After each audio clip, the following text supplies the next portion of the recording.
نبی اکرم صلی اللہ تعالی علیہ وآلہ وسلم نے ایک جماعت سے پوچھا، فرمایا کون ہو بھائی تم لوگ؟ عرض کی یا رسول اللہ مومن ہے۔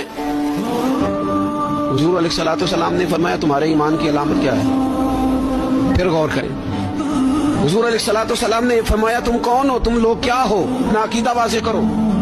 عرض کی یا رسول اللہ صلی اللہ تعالی علیہ وسلم ہم مومن ہیں۔ فرمایا تمہارے ایمان کی علامت کیا ہے؟ انہوں نے عرض کی یا رسول اللہ رب نعمت دے تو شکر کرتے ہیں، آزمائش ڈالے تو صبر کرتے ہیں، اللہ کے فیصلوں پہ راضی رہتے ہیں۔ اب رسول پاک صلی اللہ تعالی علیہ وسلم نے جو بات کی ہو قلم ٹوٹ گئے، قربان ہونے کو جی چاہا۔ محبوب فرمانے لگے تم لوگ کیا ہو؟ یا رسول اللہ مومن ہے۔ تمہارے ایمان کی علامت کیا ہے؟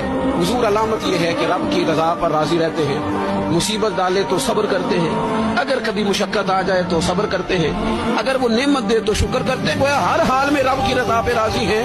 اب محبوب کریم نے کیا فرمایا؟ حضور فرمانے لگے اللہ کی قسم تم مومن ہو۔